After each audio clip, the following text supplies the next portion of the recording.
Hi, Elaine here from markergeek.com. I hope you've had an excellent Easter weekend. Today I've got a trio of Stamping Bella cards for you, featuring one of my favourite techniques that I've featured on the blog before, that time for doing mermaid tails. This is basically paper piecing the butterfly wings on the tiny Townie butterfly girl Babette using Distress Oxide backgrounds and paper piecing. I picked out a selection of the Distress Oxide ink pads and then used the ink smooshing technique to pop some of the ink down on a craft sheet and spritz with water and then just lay the paper in to pick up the colour. The paper I'm using is the Strathmore Bristol Smooth Surface, which doesn't hold up to a massive amount of water, but it works fairly well for this technique. And basically, I'm just taking advantage of the unique properties of the Distress Oxides.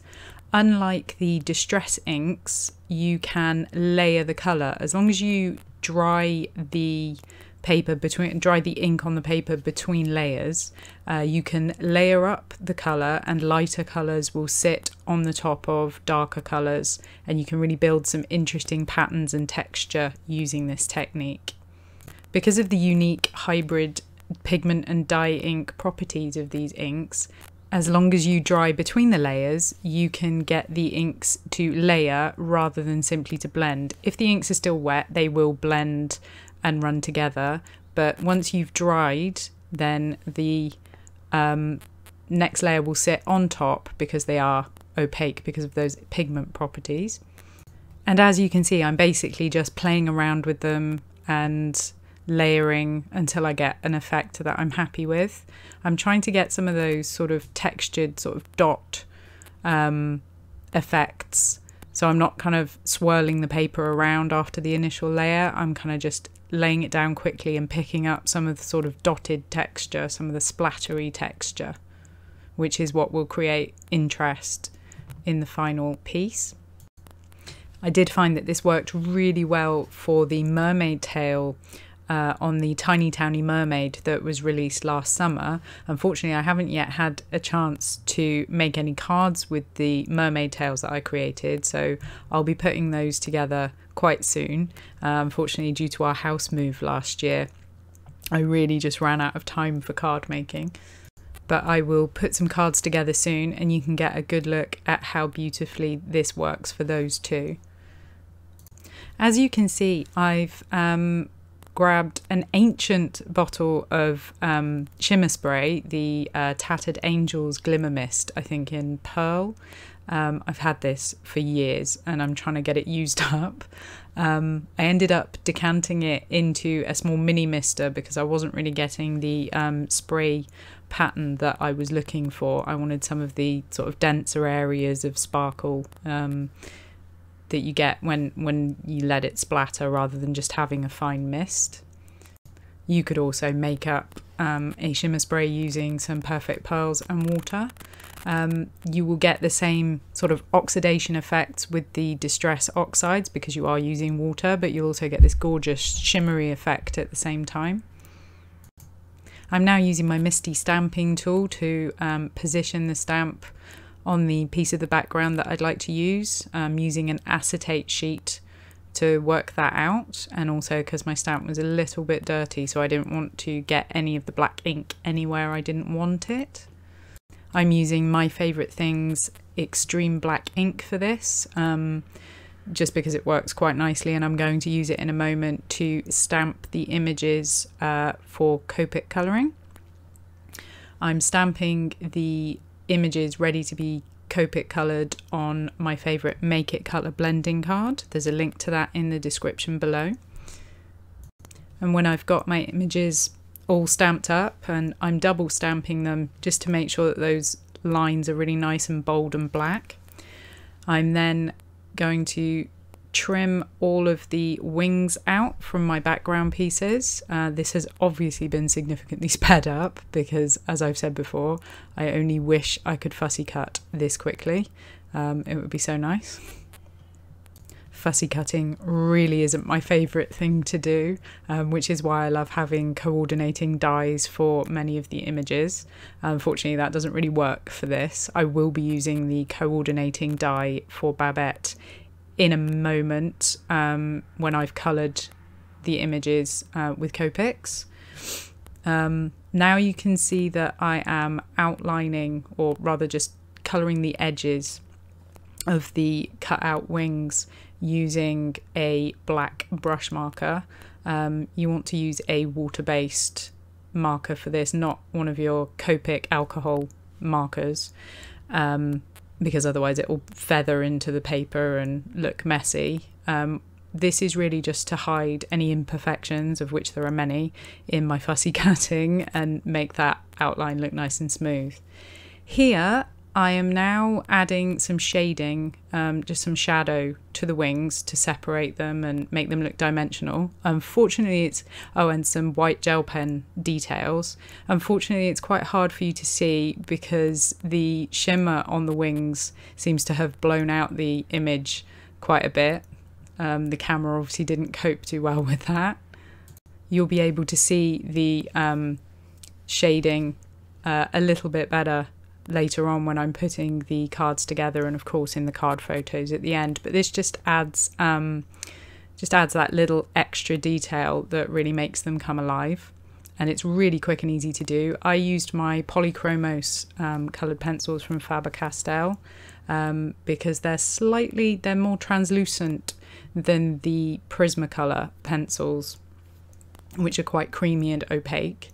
So these work slightly better for this application. And here's the Copic colouring. I do have a full video showing how I coloured the version of Babette that you'll see on the product packaging and the Stampin' Bella website. If you'd like to watch that video, I'll pop a link in the description below and you can see how I Copic coloured the entire image, including the wings. The wings look absolutely gorgeous, whether you Copic colour them with pencils, watercolour or whatever. I just wanted to show you a different option that's quite fun and easy to do, especially if you're maybe not really that confident in colouring or you just wanted a different look. I used the same skin and hair colours on all three of the images, so I haven't included the footage for all of that.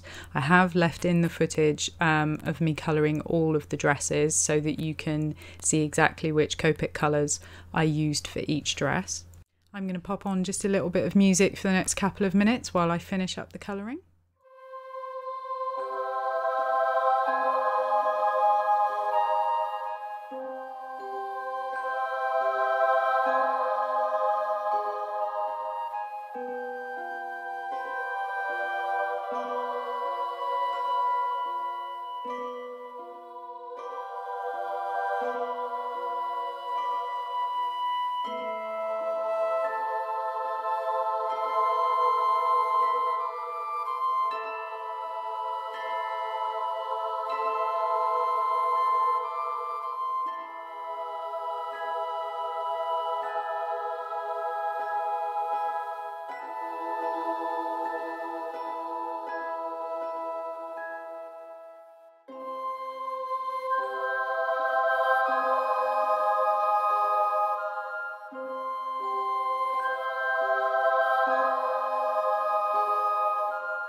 As you can see, I added tiny little folds to the dress. You absolutely don't have to do this. You could colour the dress more simply, but I just can't help myself. If you do want to try adding folds this small, I'd recommend that you use some scrap paper and practice your flicks, practice your marker strokes, so that you can get some really good control over your movements with your markers. That will make it easier. I'm now die cutting the images with the coordinating cut it out die, and I actually cut some extras from some blank cardstock so that I could layer them up and have quite a nice thick element to add onto my card. I really like making quite chunky, sort of luxurious feeling cards, and I just feel that this makes it sort of stand up a little bit more, adds a little bit more dimension, and it just makes me happy. So that's what I did. And then I'm adding the wings on. I used my favourite Beacon Adhesives Fabri-Tac glue for all of the gluing. You could obviously use your preferred glue or whatever you have on hand. And as you can see, when they're all glued together, they look really pretty. Those wings just look really effective. And I'm pretty sure that my favourite one is the sort of purple, blue and black wings that look almost galaxy effect. And now you can see me creating the background elements for my card. You'll see here I'm covering some Stitch Circle die cuts with Salty Ocean Distress Oxide ink, and then I'm covering some more with Twisted Citron and Lucky Clover. In the end, you'll see I actually don't end up using the Salty Ocean circles because I found that it was a little bit too bright. I actually found it was competing with the butterfly wings in the end, and so I ended up redoing those. I'm just drying everything, heat setting all of the ink, and then I'm going to use some Mama Elephant landscape dies to cut that green circle so that I get like a little grassy hill to add to my sky circles. And you'll basically see me here fussing around with it, looking at all of the different images in front of it and kind of thinking, yeah, this doesn't work that well. So I'm going to grab Broken China and Shaded Lilac Distress Oxides and just recreate the sky on some new die cuts, using some water splatter for the oxidation effect to create a nice magical looking sky. And now I'm happy with everything, so I'm just assembling everything. I did cut some blank circles to just reinforce those elements. And then I'm going to grab some lovely pearlescent card blanks that I created using Card from Paper Mill Direct here in the UK. And I'm going to layer everything up on those. But actually first I'm going to go back to the Distress Oxide background pieces that I created for the wings, and I'm going to use a couple of different memory box dies with just little hearts on them to die cut some little hearts to embellish the cards. It's a fun way to use up more of those background pieces and to get some coordinating embellishments that will go nicely with those wings. I also ended up with a whole pile of tiny die cut hearts and stars that I can use on other projects later on, so those are all ready for me. And then I'm going to assemble the cards on those card blanks, and this is why I really like to use a liquid glue like the Fabri-Tac, because I can move things around quite easily before it dries, because I tend to eyeball where my main elements are going to go and then kind of slide them around a little bit. And then finally I'm going to just add some sentiments in the form of some tiny text stickers from Cosmo Cricket, which I've had in my stash for ages. As you can see, there's a recurring theme. I'm trying to use up as much of my old stash as possible instead of hoarding it. And that is it, really.